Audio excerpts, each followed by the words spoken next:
오늘 주시는 말씀은 우리 구약성경 899면 시편 129편 1절에서 8절의 말씀입니다. 시편 129편 1절에서 8절의 말씀을 제가 한 절 읽고 여러분이 한 절 읽고 함께 교독합니다. 이스라엘은 이제 말하기를 그들이 내가 어릴 때부터 여러 번 나를 괴롭혔도다.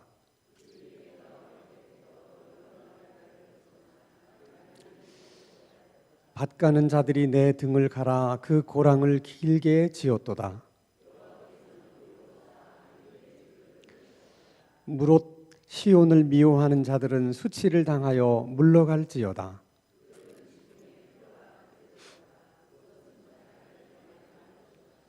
이런 것은 베는 자의 손과 묶는 자의 품에 차지 아니하나니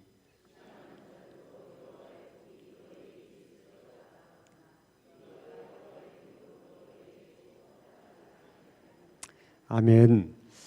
자, 시편 129편 제일 위에 보면 성전에 올라가면서 부르는 노래다 이런 제목이 붙어 있죠. 성전을 올라가면서 불렀던 노래가 여러 편이 있는데 시편 129편은 그 성전으로 올라가면서 불렀던 노래의 10번째 노래예요. 몇 번째? 10번째 노래입니다. 그 내용을 보면 이스라엘의 과거를 쭉 회상하면서 새롭게 깨닫게 된 그 사실에 대해서 하나님 앞에 감사하고 또 하나님을 찬양하는 그런 내용으로 되어 있어요. 그래서 오늘은 우리 시편 129편을 통해서 시편 기자가 새롭게 깨닫게 된 것이 무엇일까 하는 것을 우리가 함께 생각을 해보려고 합니다. 자, 오늘 1절 말씀을 먼저 한번 같이 다시 읽겠습니다. 1절 시작. 이스라엘은 이제 말하기를 그들이 내가 어릴 때부터 여러 번 나를 괴롭혔도다. 이제 여기서 주목할 단어는 그들이 내가 어릴 때부터 몇 번이나 여러 번 괴롭혔다. 여기서 말하는 그들은 누구를 가리키는 것일까? 그것은 이스라엘 백성들을 끊임없이 괴롭혔던 주변국의 여러 나라들을 말하는 거예요. 근데 그들이 내가 어렸을 때부터 나를 힘들게 하고 또 나를 굉장히 고통스럽게 만들었다 하는 고백이죠. 그러면 이스라엘이 어렸을 때라고 하는 것은 언제부터를 얘기하는 걸까? 우리가 통상 야곱의 식솔들 한 70명이 애굽 땅에 집단 이주를 해서 마침 그때 요셉이 총리로 있었기 때문에 잘 생활을 했죠. 하나님의 은혜로 계속 인구가 늘어나서 나중에는 장정만 얼마요? 장정만 자신 있게 얘기를 해보세요. 장정만? 네, 60만이에요. 이렇게 60만. 장정만 60만이 될 만큼 굉장히 큰 나라가 되었어요. 그래서 바로 왕이 그걸 두려워해서 그들을 계속 핍박을 합니다. 그러다 이제 애굽에서부터 탈출을 했던, 그래서 요단강을 건넜을 요단강이 아니고 무슨 강이죠? 홍해바다. 나이 들면 다 이렇게 돼요. 홍해바다를 건넜을 때부터를 이스라엘의 출생이라고 본다면 그들은 인간으로 말하면 엄마 뱃속에 있을 때부터 괴롭힘을 당한 거예요. 그러니까 참 팔자치기는 참 기구한 거죠. 그러니까 애굽에 있을 때부터 바로에게 굉장한 핍박을 받았잖아요. 그래서 드디어 이제 애굽에서 나와서 이제 광야를 지나서 가나안으로 갑니다. 그게 어린 시절이에요. 근데 그들이 광야를 지날 때 누구의 공격을 받아요? 아멜렉의 공격을 받습니다.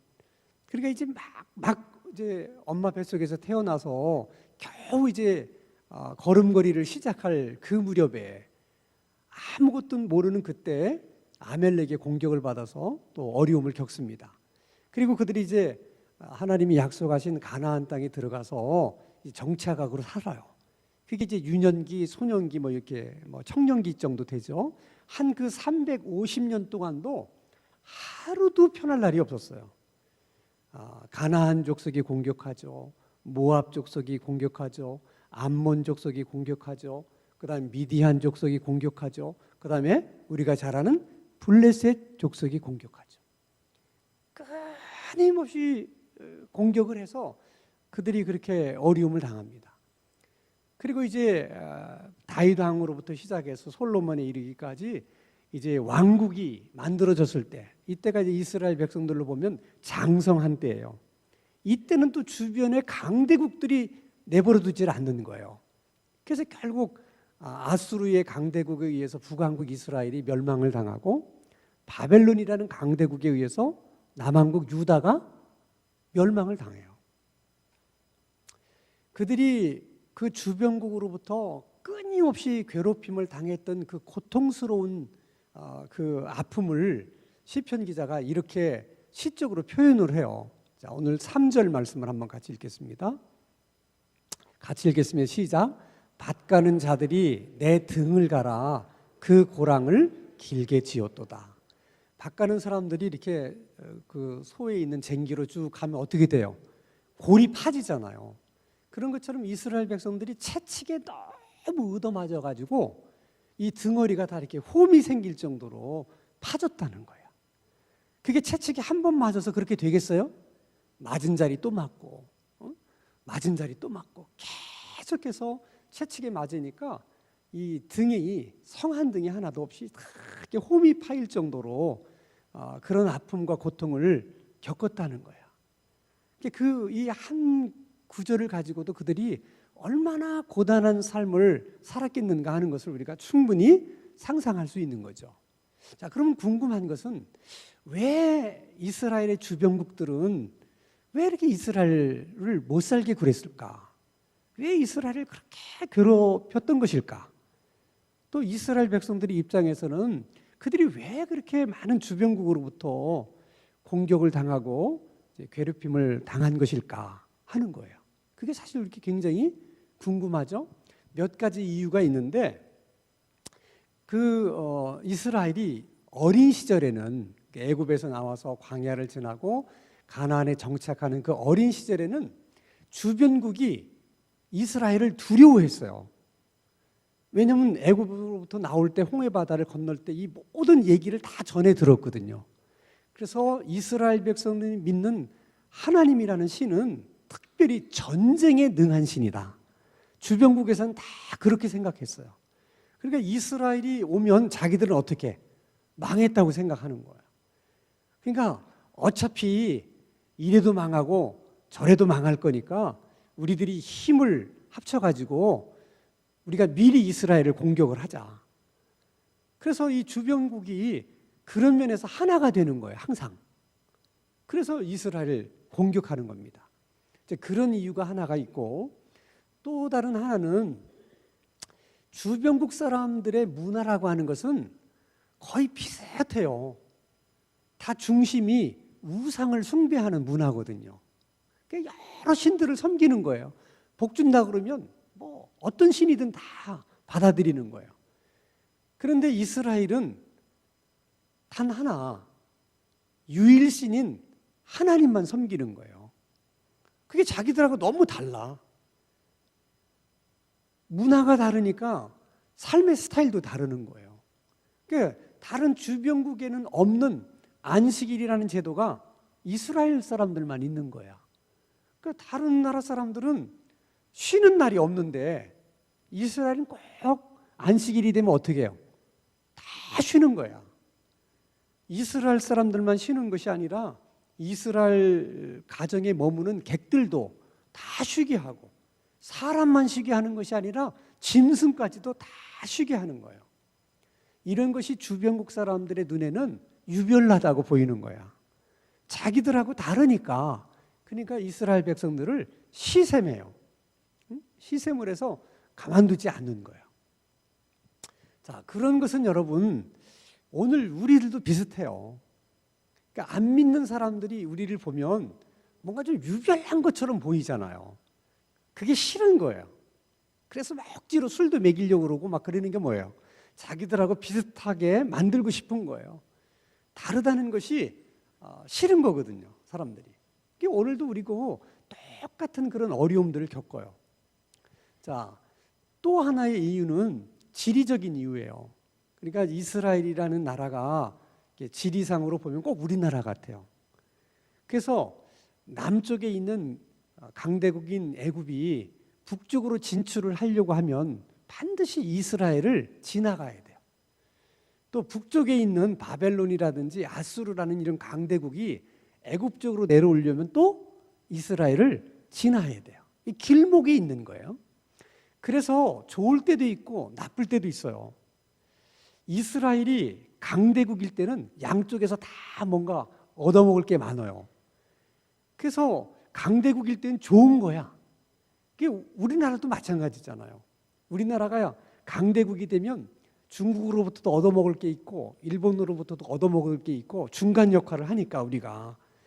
근데 이게 이제 약해지면 중국한테 얻어맞고 일본한테 얻어맞듯이 이스라엘의 형국이 그랬어요.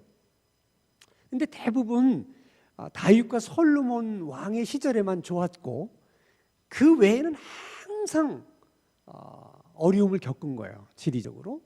근데 참 재밌는 사실은 이스라엘 백성들은 다른 나라의 시샘 때문에 이런저런 이유 때문에 자기들이 어려움을 겪는다는 것을 알고 그들과 좀 비슷해져 보려고 사실 그들과 많이 이렇게 친해져 보려고 노력을 했어요.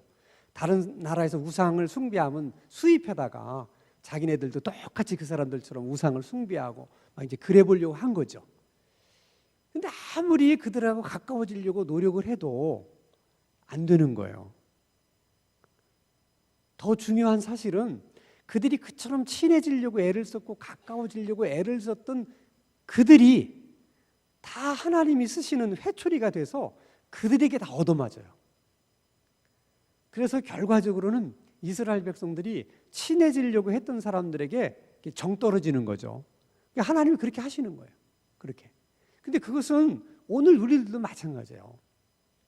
우리가 이렇게 하나님보다도 더 사랑하는 것들이 있고 더 의지하는 것들이 있고 그래서 그들을 하나님처럼 우리가 막 이렇게 가까이 대하려고 하다 보면 우리가 가장 사랑하고 아꼈던 그것이 하나님이 쓰시는 회초리가 돼서 오히려 그것 때문에 우리가 어려움을 당하는 거예요. 우리가 가장 아끼고 좋아하고 마음을 뒀던 그것들이 우리를 힘들게 만들어.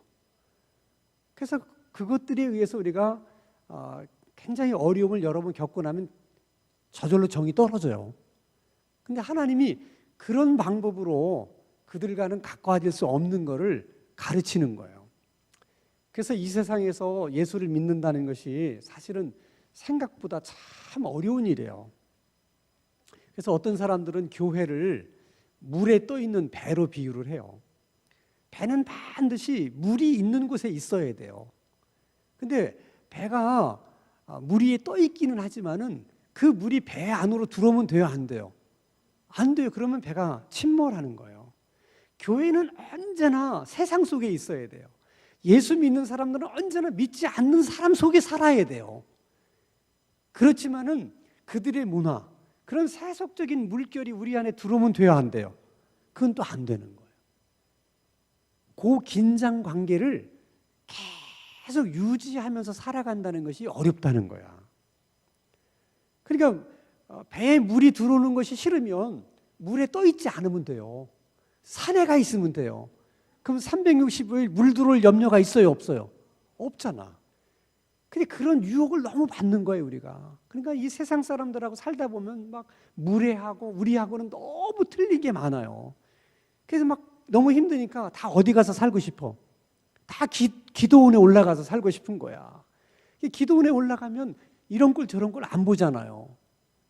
근데 그럴 수가 없다는 거예요, 우리의 운명과 팔자가 그렇게 되어 있지 않아요. 싫으나 좋으나 우리는 세상 속에 살아야 되고 믿지 않는 사람들 속에 살아야 돼. 그들을 위해서 우리가 존재하는 거야. 이스라엘 백성들도 마찬가지예요. 주변 이웃하고 담쌓고 살라고 하나님 그러지 않으셨어요. 너희들은 앞으로 이 세상 여러 나라들의 제사장 나라가 돼야 된다. 그러니까 그 이방인들이 이스라엘 백성들에게도 필요한 사람들이에요. 그런데 제사장 나라가 되기 전에 그들과 그냥 한통속이 되려고 했기 때문에 문제가 생기는 거죠. 예? 자, 중요한 거는 그렇게 많은 이웃들이 정말 여러 번 그렇게 힘들게 하고 어렵게 했는데 지금에 와서 가만히 생각해 보니까 그렇게 우리를 어렵게 했던 가나안 족속, 모압, 암몬, 미디안, 블레셋, 아수르, 바벨론 다 망한 거야. 그렇게 우리를 힘들게 했던 그 나라들은 지금 다 사라졌어요. 다 망했어. 근데 그렇게 핍박을 받았던 이스라엘 백성들은 지금도 예루살렘에 돌아와서 예루살렘 성전으로 올라가면서 이 노래를 부르고 있는 거야. 여기서 깨달음이 온 거예요. 무슨 깨달음이겠어요? 그게 2절이에요. 중요한 겁니다. 2절 같이 읽습니다. 시작. 그들이 내가 어릴 때부터 여러 번 나를 괴롭혔으나 나를 이기지는 못했다. 이 깨달음이에요. 너무 많은 시달림을 받아서 지난 과거를 돌이켜보면 아픔밖에 없는 거예요. 너무 힘들었기 때문에. 근데 어느 순간 생각해 보니까 그렇게 힘들게 했던 그것들은 다 지금 어디가?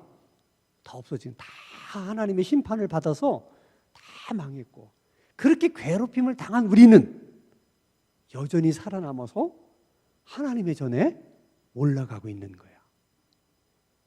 이 깨달음이 오면서 그렇다면 우리를 괴롭혔던 그 수많은 나라들은 도대체 뭐냐? 그게 도대체 뭐냐?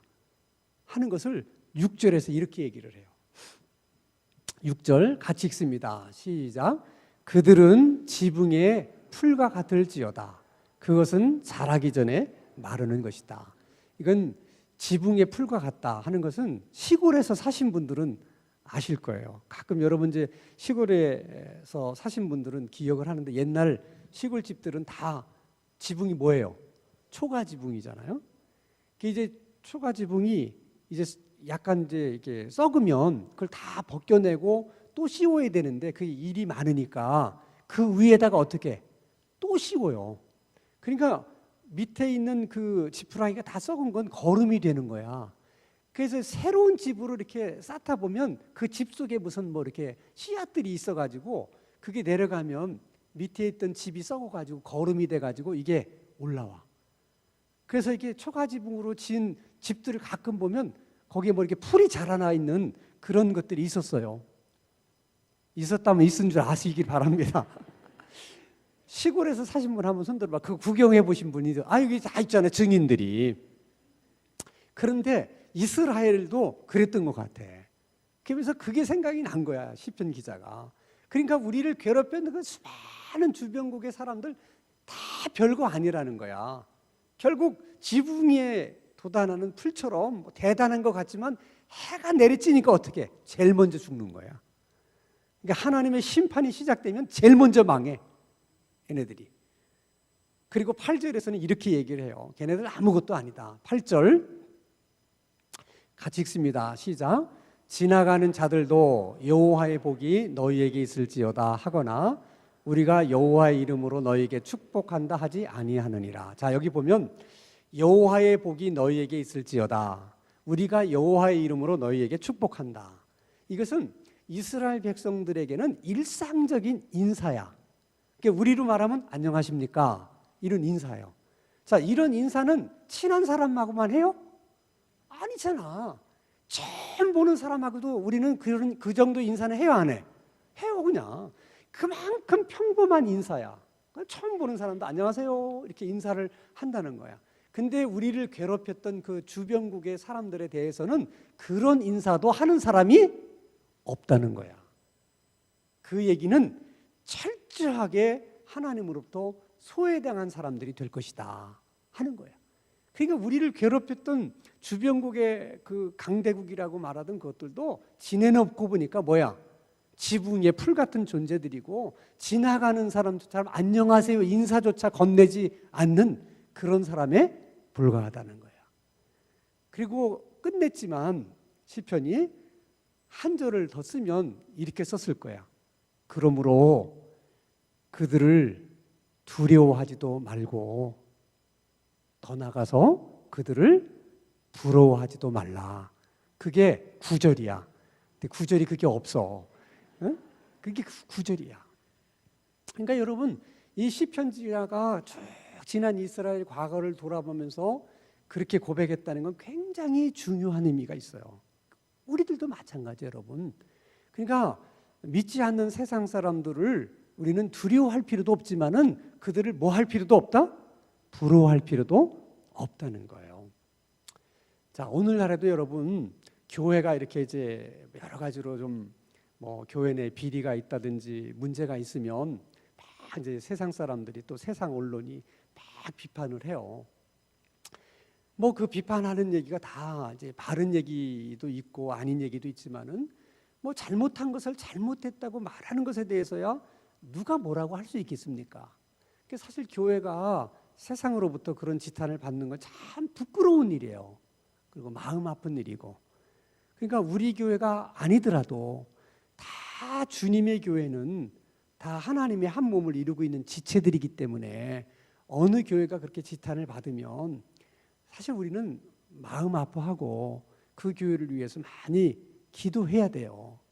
근데 가끔 보면 이제 믿지 않는 사람들이 기독교에 대해서 막 좀 어떻게 보면 신랄하게 또 악의적으로 비판하는 사람들이 막 있어요. 근데 그 사람들은 또 목사님이나 무슨 교회 교인 중에 교회를 막 이렇게 비판하는 사람들을 이렇게 찾으러 다니다가 뭐 어느 목사가 막 교회에 대해서 한국 교회에 대해서 막 신랄하게 비판하면 봐라, 목사님도 이런 얘기 한다. 그래서 매스컴으로 다 이렇게 띄워줘요. 그런 분들을. 저는 그런 걸 보면서 참 마음이 아파요. 왜 마음이 아프냐면 틀린 말은 아니지만은 그러나 주님의 몸된 교회 안에서 생기는 문제는 그냥 같이 아파해야 되는 거예요. 우리가 예를 들어서 구약 시대의 선지자들이 이스라엘 백성들이 이렇게 하나님을 떠나서 자꾸 타락한 길로 갈 때 가장 많이 마음 아파하면서 울면서 기도하고 그러면 안 된다고, 여러분 돌아오라고 그렇게 외친 사람들이 누구예요? 선지자들이야. 그러면 그래도 말을 안 들어서 하나님이 심판을 내리시면 다른 사람은 다 심판하더라도 누구는 심판하지 않아야 돼? 누구는? 여러분 그렇게 살면 안 됩니다 하고 계속해서 외쳤던 누구는? 선지자들은 하나님께서 열애를 시켜줘야 되잖아. 선지자들은 그렇게 안 했잖아. 그리고 잘못한 사람들에 대해서만 계속 그러면 안 된다고 그렇게 기도하면서 울면서 호소했잖아. 그럼 하나님이 당연히 심판할 때 다른 사람은 다 심판하더라도 그런 선지자들은 보호해 주셔야 되잖아. 근데 하나님 그렇게 하지 않으셨어요. 그들이 심판받을 때 누구도 받아? 선지자도 같이 받는 거야. 그게 선지자가 얼마나 애매하겠어. 자기는 그렇게 살지 않았어요. 그렇게 사는 사람들에게 그렇게 살면 안 된다고 그렇게 울면서 하나님 앞에 매달려 기도하고 호소한 사람이에요. 근데 하나님이 하나님의 백성을 심판할 때 선지자들도 다 같이 그 어려움과 고통을 겪게 하시는 거예요. 이게 하나님이 보실 때 어떤 지체라고 보시는 거예요. 이것이 여러분 교회를 구성하고 있는 교인들의, 이런 말을 쓰기는 그렇지만 그게 팔자야. 어쩔 수가 없는 거예요, 우리는. 근데 이런 어려움이 있을 때 마치 자기는 그 구성 멤버가 아니고 지체가 아닌 것처럼 바깥에 나와서 마치 그냥 세상 언론하고 같이 손잡고 막 공격을 하면 막 언론은 그 사람을 띄워주고 막 굉장히 정의롭고 막 이제 이런 사람 같이 얘기하지만은, 그러나 절대로 여러분 그렇게 해도 그 안 믿는 사람하고 같은 사람이 될 수 있다 없다? 절대로 될 수가 없어요. 절대로 될 수 없습니다. 그리고 지금 시편 기자의 얘기처럼 그들이 교회를 공격을 하더라도 그것이 뭐 회초리로 하나님이 쓰시는 것일 수도 있으니까, 그러나 그들의 역할이 다 끝나면 반드시 그들은 버림을 당해요. 그러니까 이스라엘을 괴롭혔던 모든 주변국이 그랬어요. 다 그들을 괴롭힐 때 하나님은 그들을 채찍으로 쓰셔서 회초리를 쓰셔서 이스라엘을 정신 차리게 만들려고 그렇게 한 거거든요. 그러니까 주변국은 그것도 모르고 자기들은 열심히 괴롭히는 거예요, 사실은 이스라엘 백성들을. 근데 나중에 알고 보니까 하나님의 손에 들려졌던 회초리였어요, 그냥. 그래서 회초리는 역할이 끝나면 그 회초리를 계속 들고 있을 필요가 없잖아요. 그게 다 버림받는 거예요. 이 세상도 똑같아요. 그러니까 절대로 우리가 이 세상 편에 들어서 그렇게 해서는 안 된다는 거예요. 그러니까 같이 아파하고 울고, 그리고 우리가 분명히 믿는 것은 하나님이 살아계시기 때문에 정말 성도들이 그 어려운 교회, 잘못된 교회를 위해서 중보하고 기도한다면 하나님의 교회고 주님의 교회인데 하나님이 어떤 방법으로든지 뭐 심판을 하시든지 뭐 징계를 하시든지 어떤 방법으로든지 하나님이 하실 거라고 저는 믿어요. 그리고 기다려야 돼요. 어쩔 수가 없는 거예요.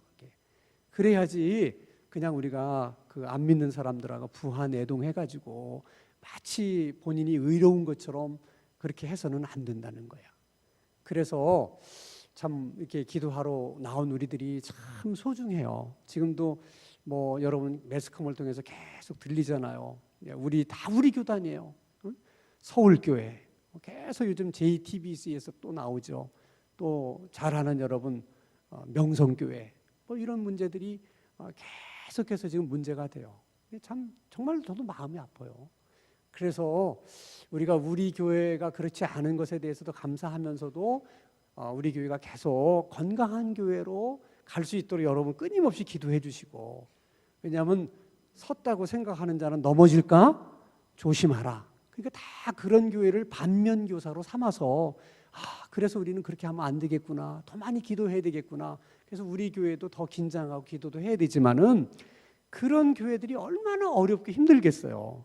저런 어려움 속에 빠지면 기도해야 된다는 줄 알지만 기도를 못 해요. 그 기도가 안 돼요. 그래서 계속 저런 악순환을 이제 겪게 되는 거예요. 이럴 때 같은 지체된 교회들이 뭘 해줘야 돼? 기도를 많이 해줘야 돼요. 비난하는 건 쉬워요. 그건 누구나 할 수 있는 거예요. 그러면 안 된다 하는 얘기는 누구나 할 수 있는 거예요.